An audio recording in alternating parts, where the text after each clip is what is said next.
te morís de espanto y casi miras como distinguido.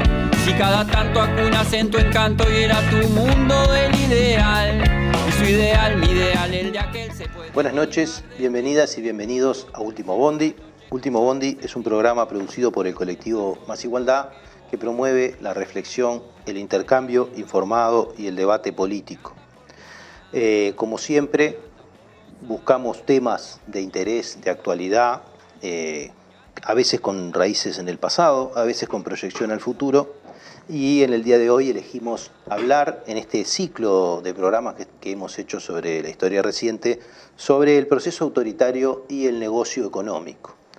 Para ello tenemos, como siempre, invitados que nos van a ayudar a ilustrar este tema con el que vamos a compartir los próximos minutos, que los va a pasar a presentar Álvaro Yudiche, que hoy co-conduce conmigo este programa. Bueno, buenas noches. En esta oportunidad, para abordar este tema, nos acompaña Mariana Mota. Mariana es abogada y jueza, se desempeñó como magistrada en el juzgado de primera instancia en lo penal de séptimo turno en la ciudad de Montevideo, donde investigó más de 50 denuncias por violación a los derechos humanos vinculadas con la última dictadura cívico-militar. Desde el año 2017, hasta hace muy poco, también integró el directorio de la Institución Nacional de Derechos Humanos. También nos acompaña Fabián Werner, él es periodista, director del medio digital Sudestada, especializado en periodismo de investigación desde el 2014, es también coordinador de Libertad de Expresión del Centro de Archivos y Acceso a la Información Pública, CAINFO, y desde 2013, y presidente del Consejo Directivo desde el 2020. También es coautor del libro El negocio del terrorismo de Estado, editado en 2016. Y a mi lado tengo a Leandro Fernández, que es licenciado en Comunicación, integra el equipo de La Diaria y es coautor de la investigación que trata sobre delitos económicos cometidos por la represión de la última dictadura. Como comentaba Juan Pablo, en esta oportunidad, para abordar esta temática, nos planteamos un montón de preguntas, intentamos encontrar, o por lo menos intentar encontrar las mejores.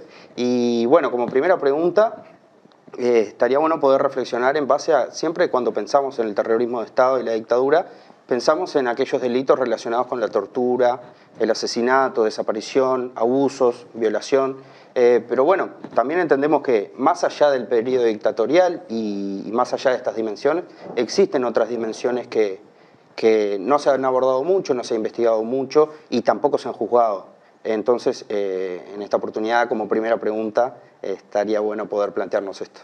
Sí, un poco en el sentido de lo que decía Álvaro, la motivación era poder trascender ese primer horizonte en el que nos identificamos en general cuando hablamos de esto y poder ver otras dimensiones, ¿no? Esas dimensiones, está la dimensión legal, ¿no? Está la dimensión económica, está la dimensión propia a nivel social del terrorismo de Estado, que ya la hemos visto en otros programas, y bueno, un poco por ahí venía esta iniciativa de ampliar el horizonte de mira sobre el proceso autoritario, ¿no? Que obviamente abarca desde...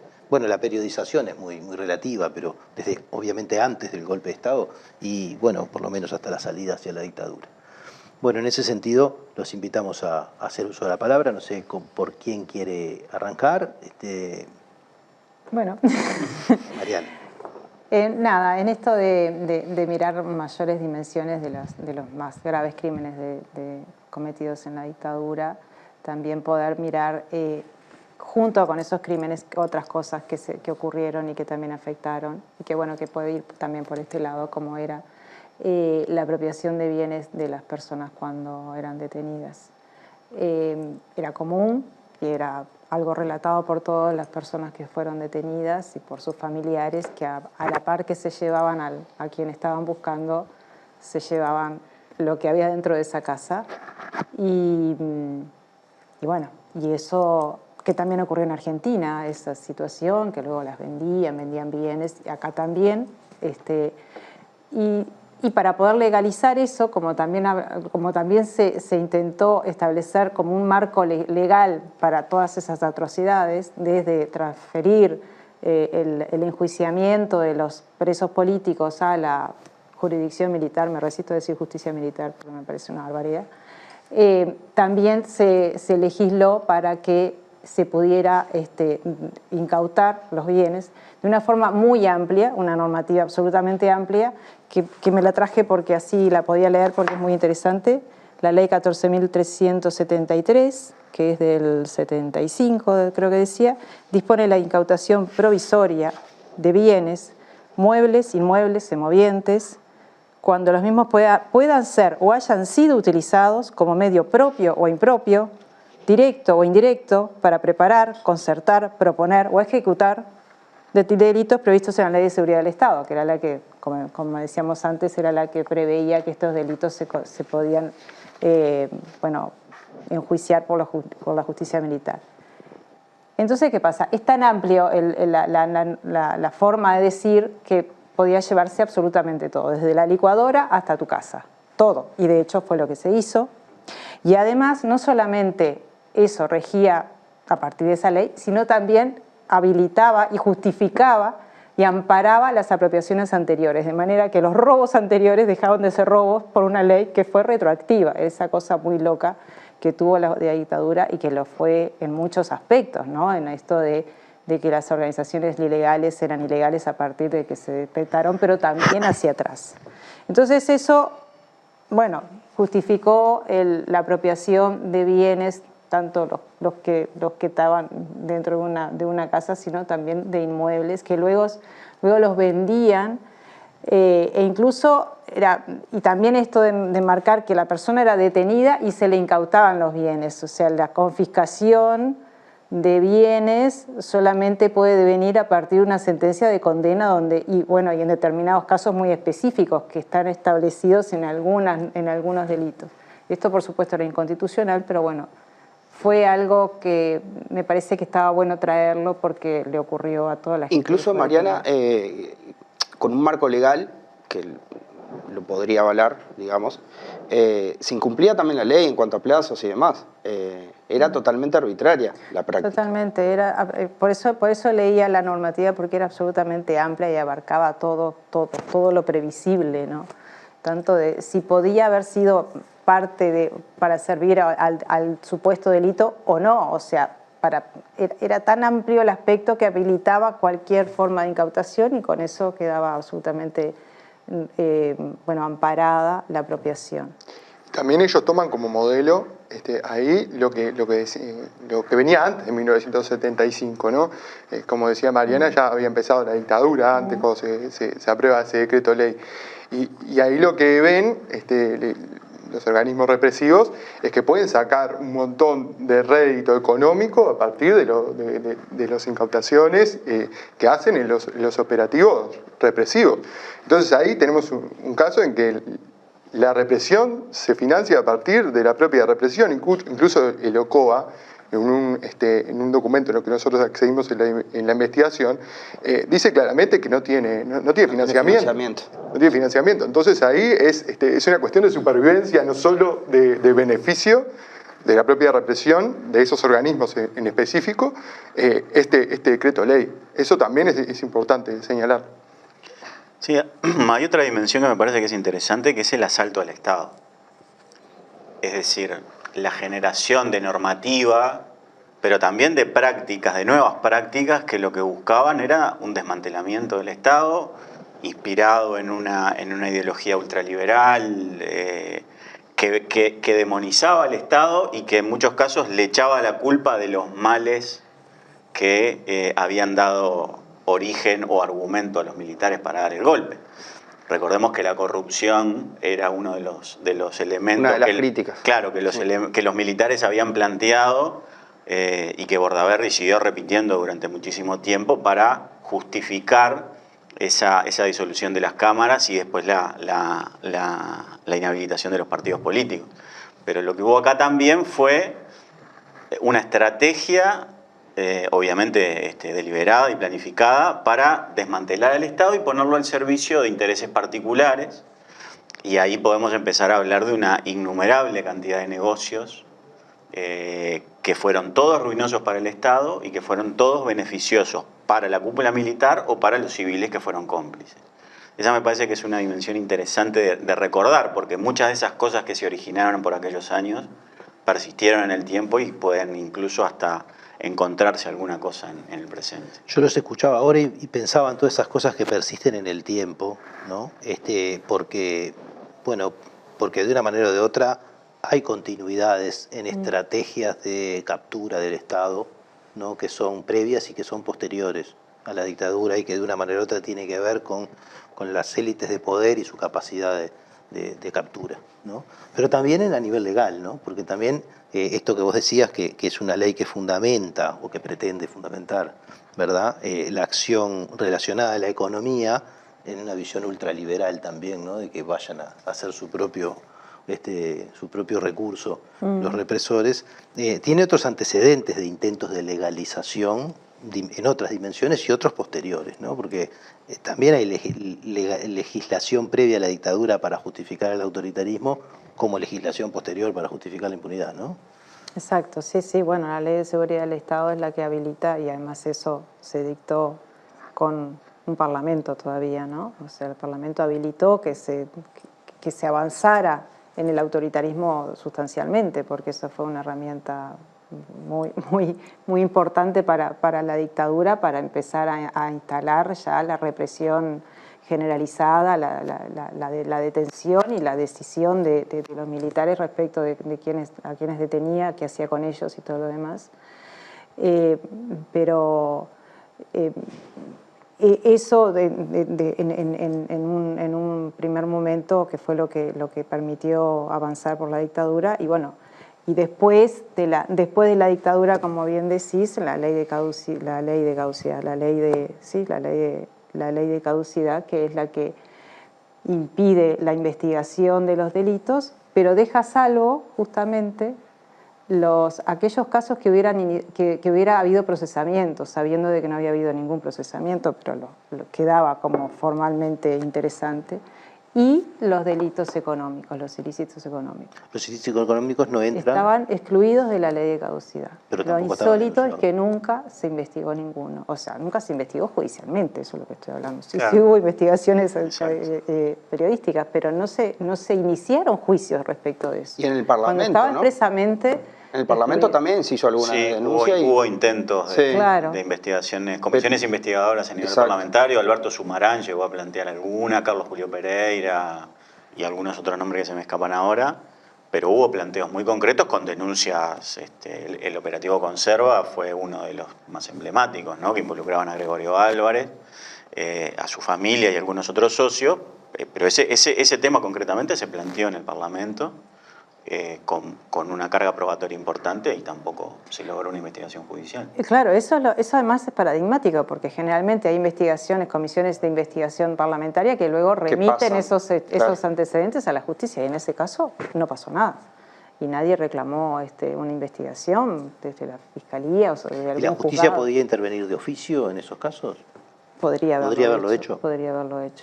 Y sin embargo no lo hizo. Ese es otro ejemplo paradigmático en el que podemos rastrear la impunidad hasta nuestros días, ¿no? Porque hace pocas semanas el Ministerio de Defensa planteó el secreto sobre el Tribunal de Honor de Armando Méndez, es cierto. que aparecía... donde se supone, porque como es confidencial no podemos saber cuál es el contenido, se hablaba y se realizaban alguna serie de revelaciones sobre las características del operativo Conserva. Porque se había filtrado algo de información y pasó a reserva. Exacto, pero solo el Ministerio de Defensa sabe cuáles fueron las razones por las cuales decidió que ese Tribunal de Honor no se hiciera público.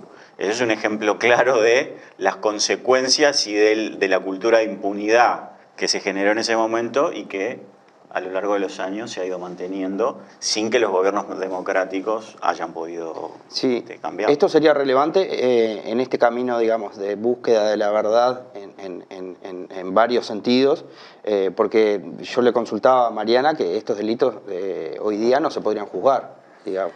Y bueno, no están catalogados como delitos de lesa humanidad, o sea, la categoría de delitos de lesa humanidad, como todos sabemos, proviene desde la creación, desde lo que fue los tribunales de Nuremberg, luego la definición más específica en el Estatuto de Roma, pero no está previsto o sea, siempre hay como una dimensión más relacionada a la persona humana y a las afectaciones, persona humana individual o colectivos, ¿no? Lo que son los genocidios, pero no necesariamente en un vínculo tan específico con lo económico.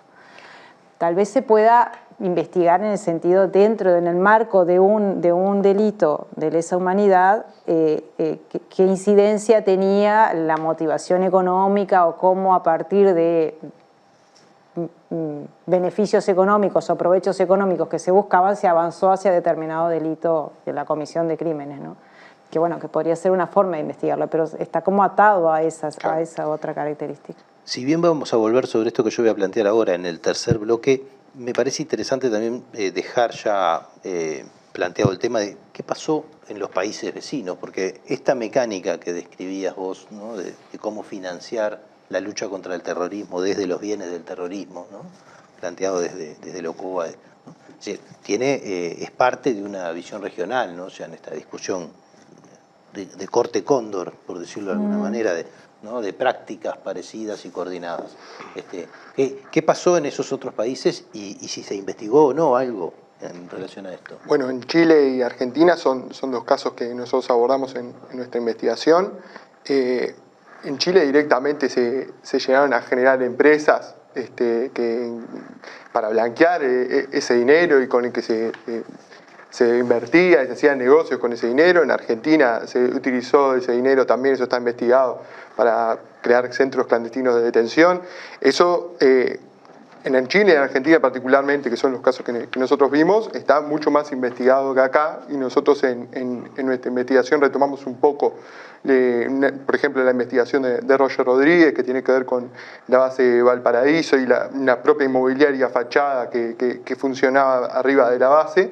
Y ahí también podemos ver cómo un poco se replica a menor escala ese modelo chileno, en el que se utiliza una empresa justamente para blanquear ese dinero, pero también para invertir y generar otros negocios, aparte de la propia represión, que ya era un negocio de por sí, ¿no? Ir a hacer un operativo y llevarte, no sé, para vos las joyas o la plata, pero también el Estado, que como comentaba antes, se financiaba sus actividades represivas a partir de la propia represión. Bueno, tenemos que cerrar este primer bloque. Volvemos. Vos planteaste, acá había una estrategia de asalto del Estado. Vos planteaste algo más sobre este modus operandi. Vamos a volver con fuerza en ese segundo bloque a ver en qué consistió, ¿no? A ver qué cosas se hicieron en concreto en esa estrategia de asalto del Estado y de asalto a las personas en este proceso. Así que en un minuto seguimos en el segundo bloque de Último Bondi.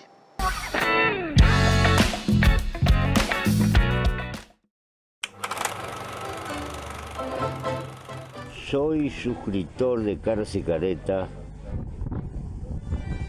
porque necesito periodismo comprometido, independiente.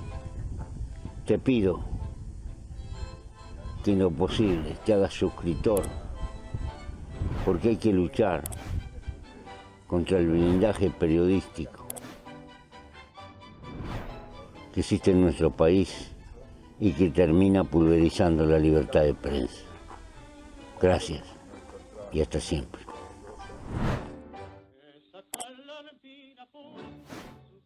La vuelta, ahí, tan. Es un honor formar parte de Caras y Caretas TV, donde hay lugar para todo tipo de contenido y también para el humor. ¡Sumate!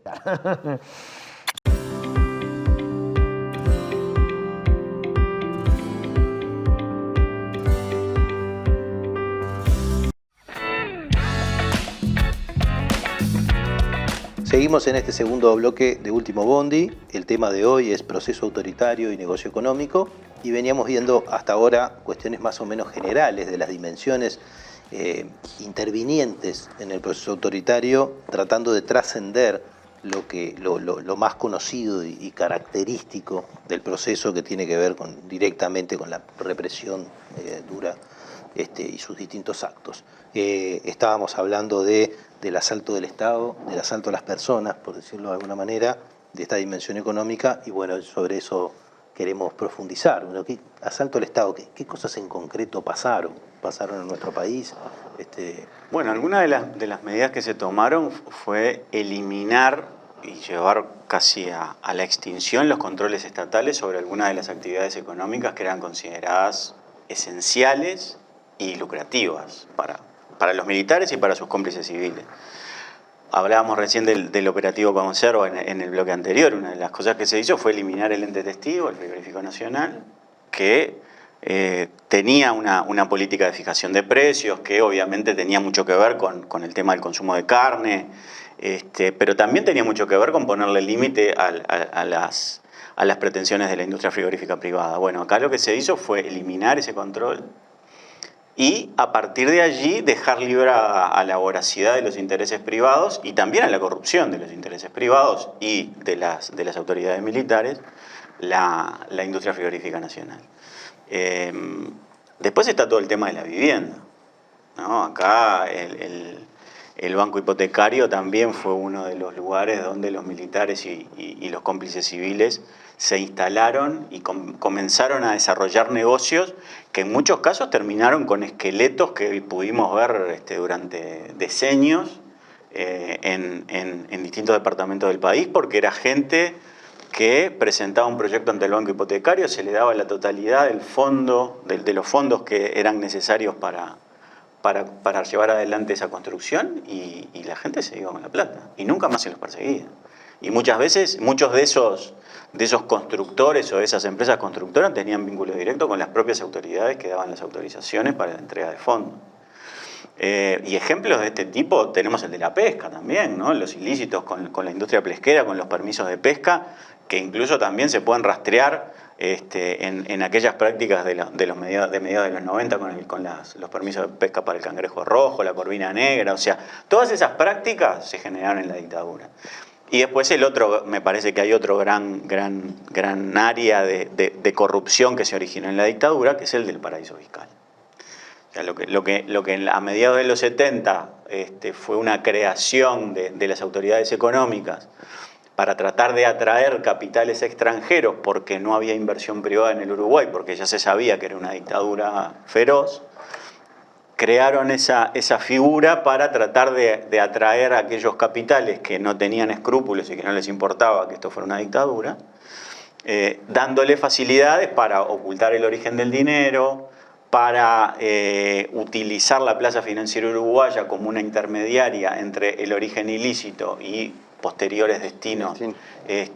Donde no hubiera nadie que preguntara de dónde venía el dinero. Sí, política que además fue exitosa.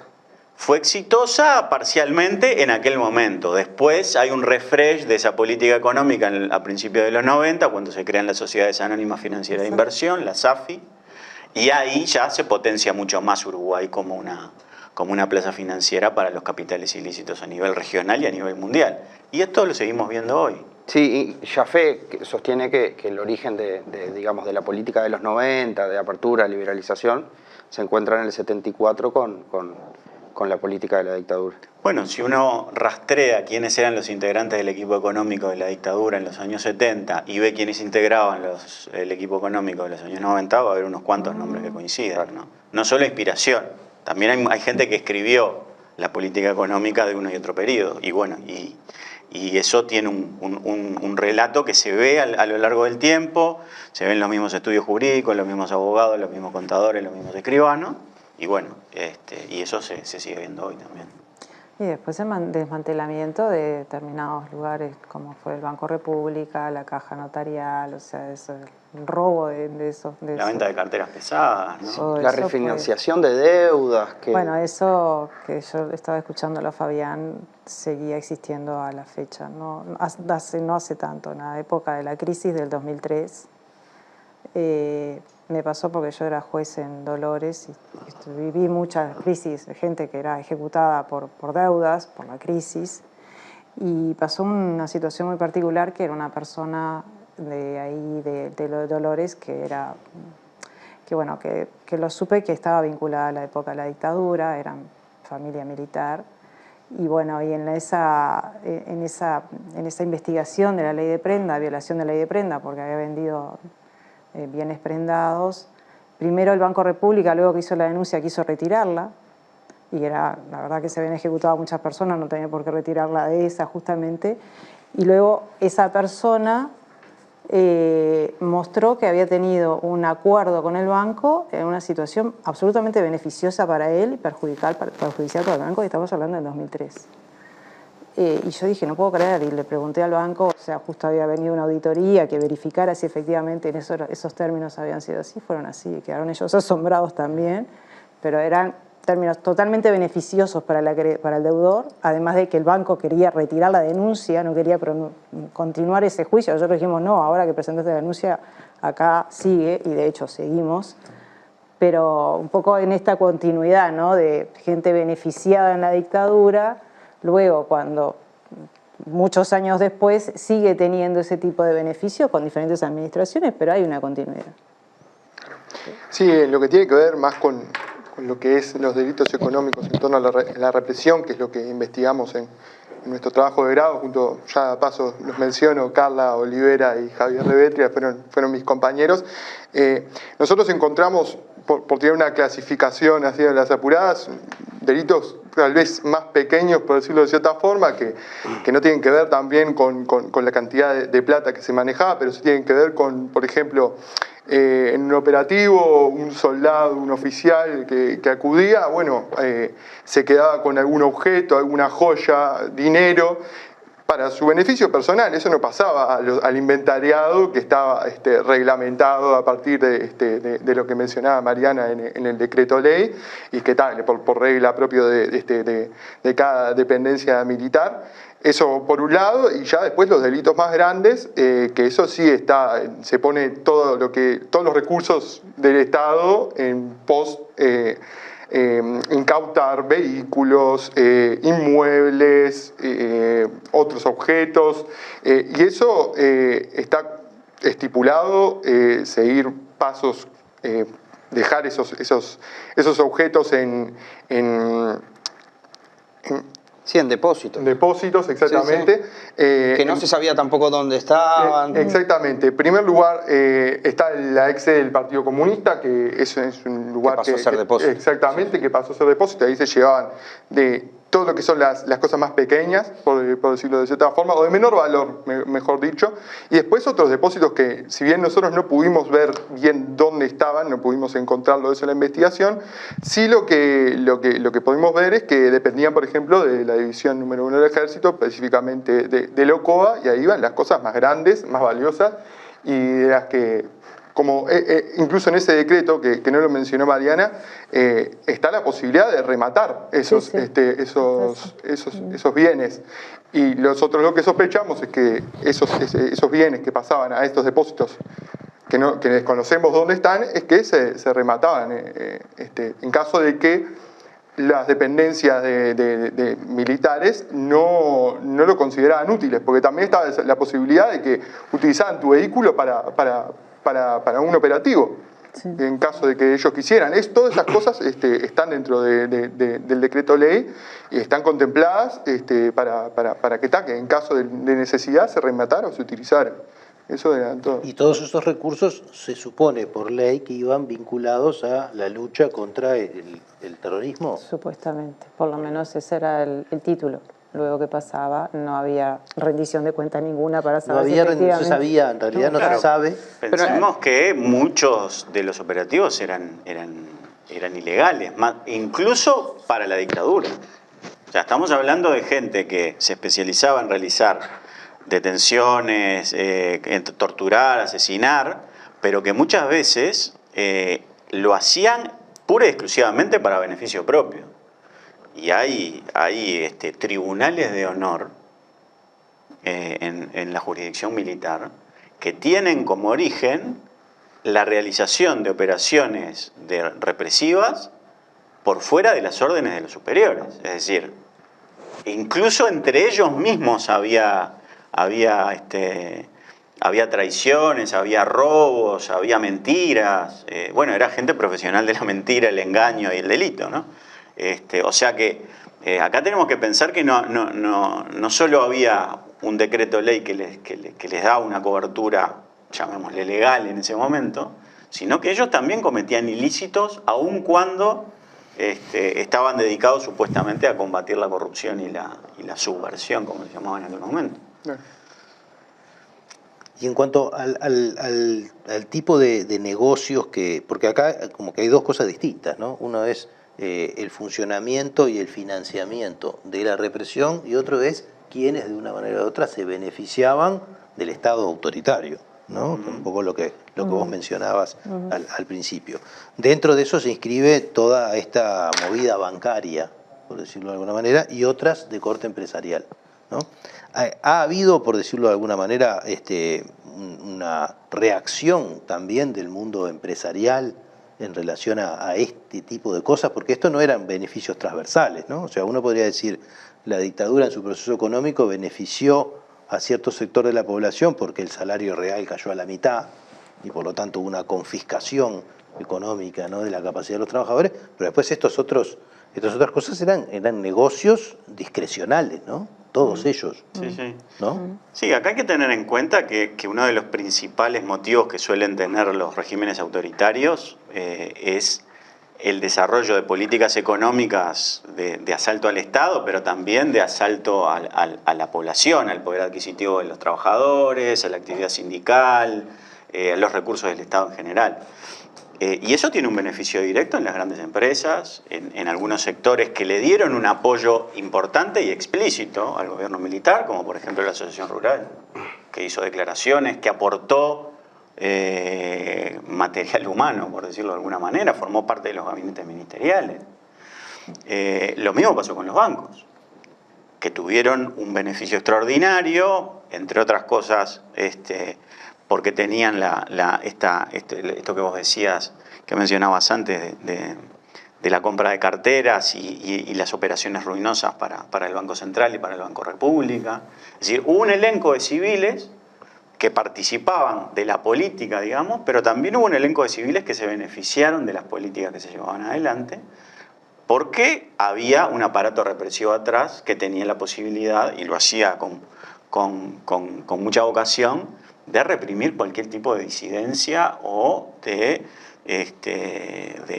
cualquier posibilidad, incluso de que apareciera dentro de sus filas algún tipo de oposición que planteara, aunque fuera una moderación de las tácticas represivas o de las políticas económicas. A esto se referían algunas de estas denuncias de los legisladores blancos a la salida de la dictadura, ¿no? De que determinados procesos económicos, determinados delitos económicos no se podrían haber producido en un espacio democrático por la propia acción de la prensa y de los partidos políticos y parlamentarios podrían haber esclarecido que algunas de estas cosas eran escandalosas, ¿no? Sí. Sin embargo, nos tenemos que ir al corte, pero algunas de estas cosas como que han seguido, ¿no?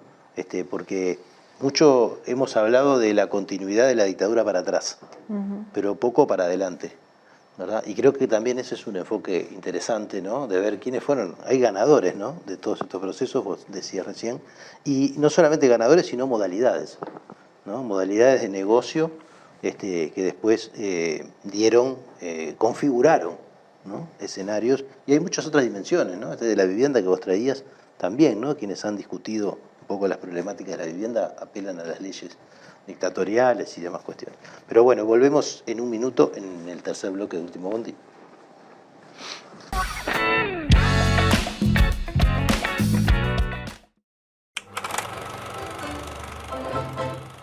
Soy suscriptor de Cara y Careta porque necesito periodismo comprometido, independiente. Te pido que en lo posible te hagas suscriptor, porque hay que luchar contra el blindaje periodístico que existe en nuestro país y que termina pulverizando la libertad de prensa. Gracias y hasta siempre.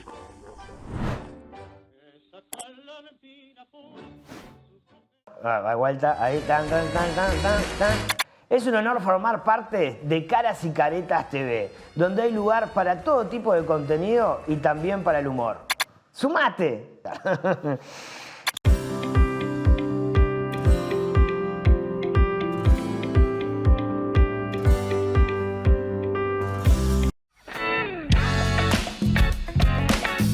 Seguimos en este tercer bloque de Último Bondi. Estábamos hablando del proceso autoritario y el negocio económico y veíamos, y nos toca abordar en este tercer bloque, por qué todas estas dimensiones ¿no?, que venimos conversando, y en especial la económica, ha quedado tan oculta, ¿no? Nunca tuvo un tratamiento público profundo, ni consecuencia jurídica a nivel nacional, y en eso también nos diferenciamos de otros países donde de una manera u otra se han tomado iniciativas un poco más intensas, ¿no?, en este sentido.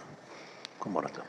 Bueno, hay un rol que jugaron antes, durante y después de la dictadura los medios de comunicación. Eso ha pasado en todos los países y sigue pasando. En Uruguay seguimos teniendo un sistema mediático muy concentrado, que viene de aquel momento, pero incluso ahora está mucho más concentrado que en aquel momento.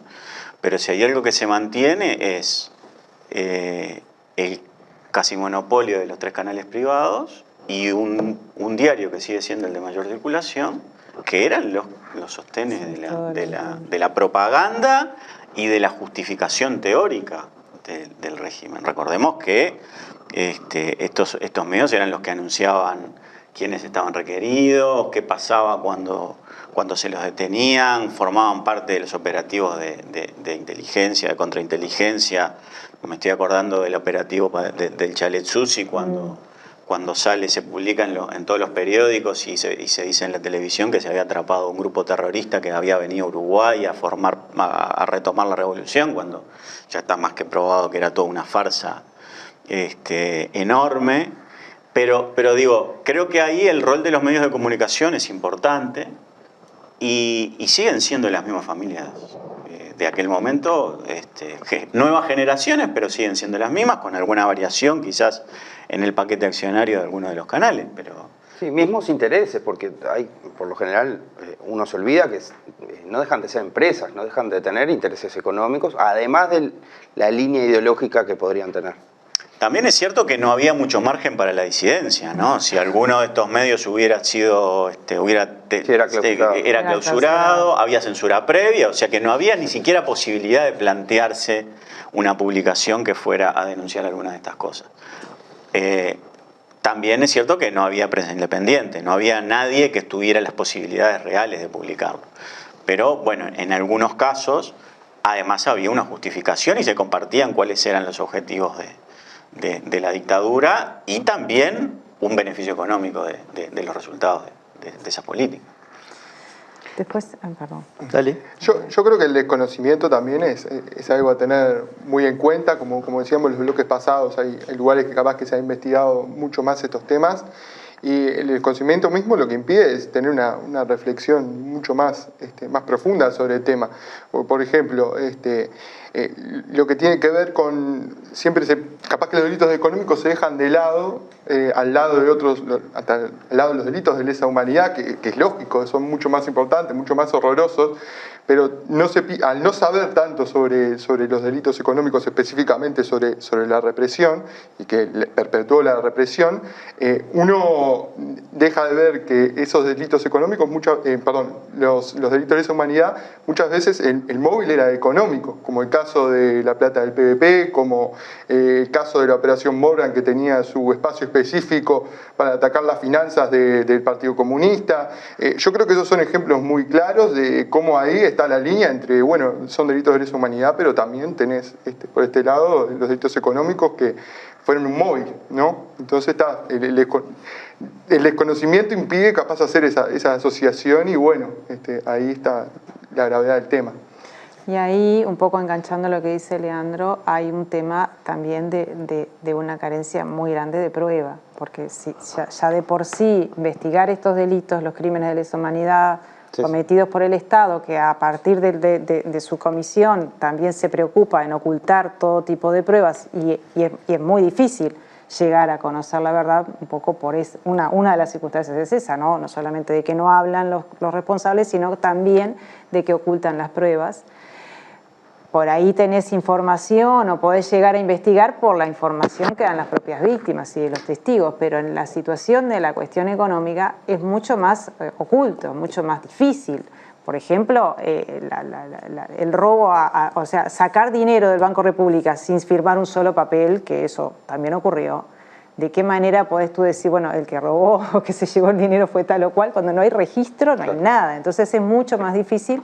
Y luego las propias víctimas, por ejemplo, las víctimas de los saqueos cuando les desvalijaban la casa, ¿de qué manera tú decís, bueno, miren, me desvalijaron la casa y qué tenía? Y bueno, tenía tal y cual, pero ¿cómo sabemos que lo tenía? O sea, es muy difícil hacer, no había nada. Claro, es muy difícil hacer la ruta para llegar a poder tener una estimación y saber de qué manera se desarrollaba eso, porque realmente era, el registro no existía ninguno porque era una apropiación, un robo, un saqueo totalmente, creo que era absolutamente el mismo término. Entonces, poder reconstruir eso a veces se hace de forma accidental. Puedo traer un caso que pasó en el Instituto Nacional de Colonización, tenía un registro de un colono, esto se puso una placa de memoria en San Javier, un colono de la comunidad de San Javier, que fue preso en 2 ocasiones. En la primera, no, fue preso una sola vez, pero fue preso en una detención que también había sido preso Roslik. Roslik sí fue preso en 2 ocasiones, la segunda vez fue cuando lo matan. En esta ocasión este colono lo apresan, por supuesto, por toda esta cuestión de ser ruso y de todo lo demás. Entonces, el Instituto Nacional de Colonización le tenía que pagar un dinero por haber hecho mejoras en la tierra. Ellos era hijo de colonos, nieto de colonos, o sea, toda esa tierra ha sido trabajada durante años por la colonia de San Javier.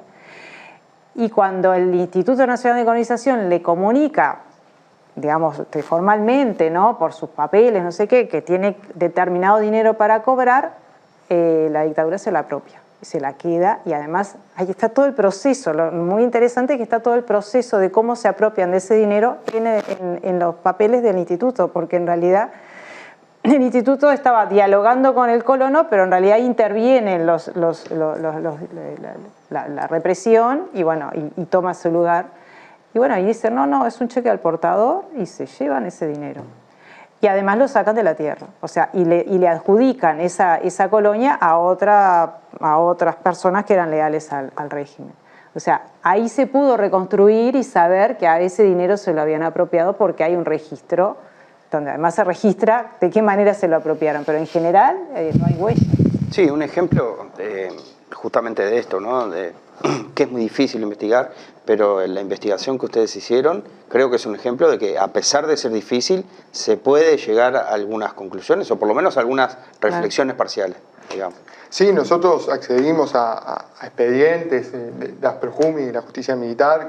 A testimonios, que me pareció interesantísimo, de militares. También incluso hicimos pedidos de acceso a la información que dieron un montón de datos. Creo que hay bastantes pistas de todas formas y formas de recrear lo que fue pasando. Incluso yo voy a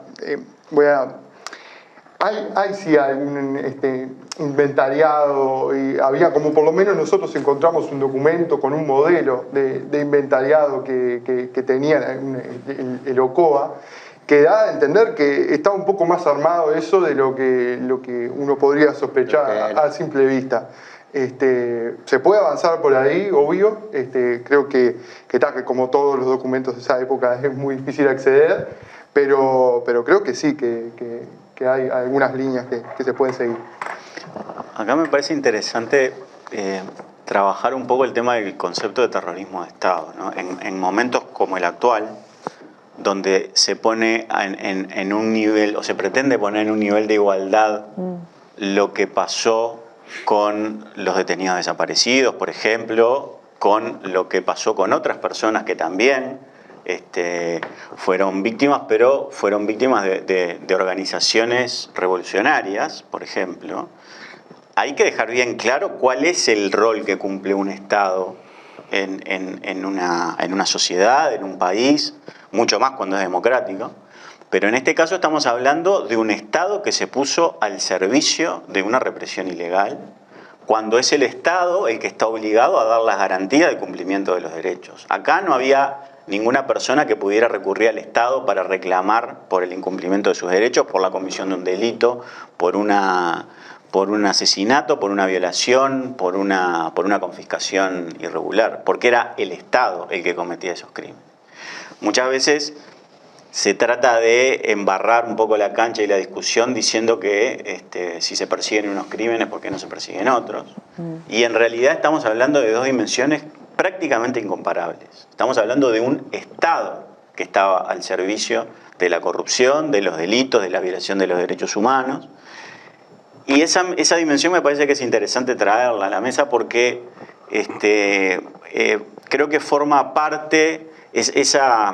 lo dimensiona. Claro, esa intención de poner todo en una misma línea de igualdad, creo que también se origina en aquellos años. Esa cultura de la impunidad que se construyó durante tantos años y que es tan difícil de superar, es lo que da de alguna manera el sustento a todos estos discursos que cada tanto renacen, como han renacido en el Uruguay, en el mundo,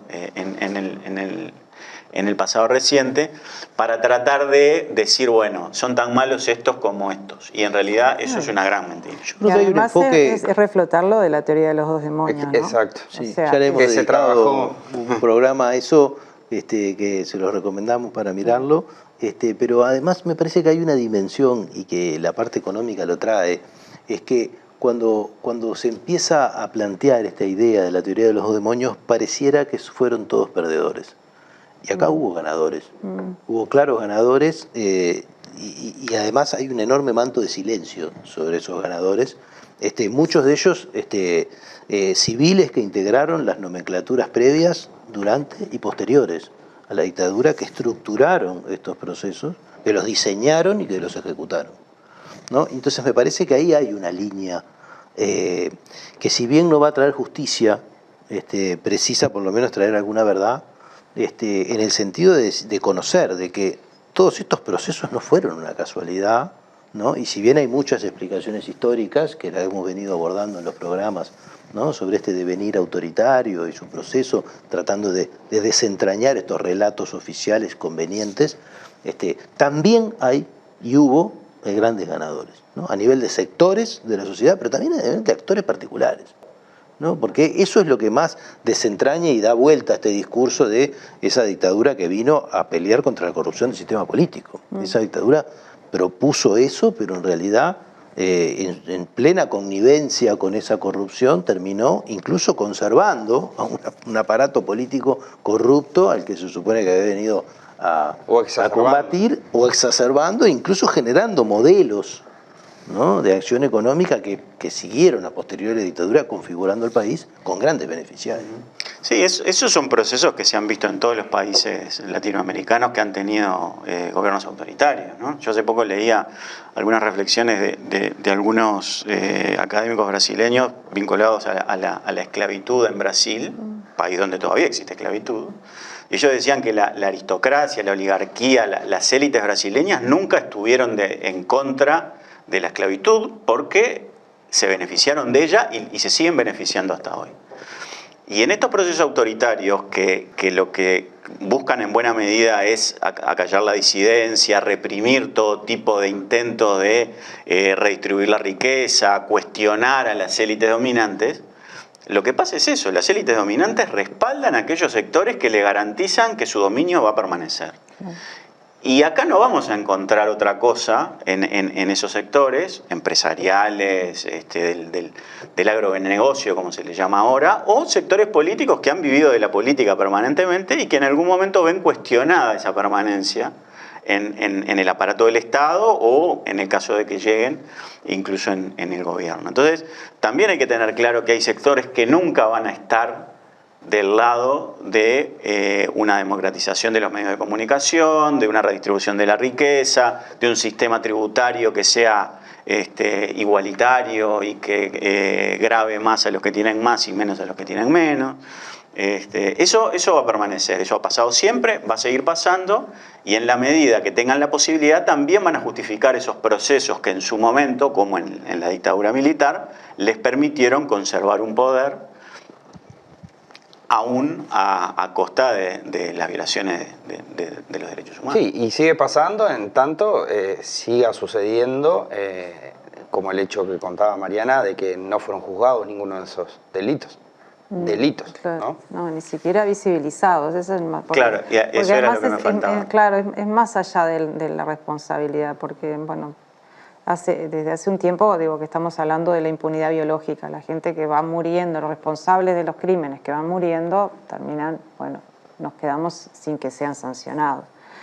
Pero tiene que haber una dimensión de conocimiento de la verdad, porque eso no hay un plazo para eso. Debería ser, digo, hace tiempo que estamos demorados en el conocimiento de la verdad, pero tiene que seguir existiendo como un postulado válido de poder conocer qué fue lo que pasó. Y en el conocer qué fue lo que pasó no es solamente establecer la responsabilidad de los individuos, sino cómo se ejecutaron los hechos, qué grado de responsabilidad tuvieron los organismos como tales, y no solamente los individuos, porque en definitiva los individuos eran parte de ese organismo, y cómo eso luego fue transcurriendo el tiempo y si se saneó o no se saneó, porque ahí es donde el Estado, al mirarse hacia atrás y ver su pasado de terrorismo, de alguna manera tiene que resolver esa cuestión, conociéndola, revelándola, pidiendo disculpas a la sociedad y asegurándose de mejorar los mecanismos para que esas cosas no vuelvan a ocurrir. Pero mientras tanto seguimos, no lo quiero ver, no lo quiero saber, no pasó nada, o atribuyendo en esta especie de binomio malos contra otros malos y la sociedad balconeando como si a la sociedad no le hubiera pasado nada y la vivimos todos. Entonces ahí seguimos no conociendo lo que nos pasó, no accediendo a la verdad, y van aflorando así en forma, no sé, circunstancial o no circunstancial, situaciones que empezás a tirar el hilo y tienen vínculo con cosas que ocurrieron en el pasado. Bueno, nos tenemos que ir. Podríamos seguir otra vez. Podríamos seguir otra horita más, pero no podemos porque nos van a echar del canal, así que vamos a tener que cerrar por acá. Bueno, muchas gracias, realmente muy interesante. Y bueno, y nosotros nos vemos el próximo martes con otra propuesta de Último Bondi. Buenas noches.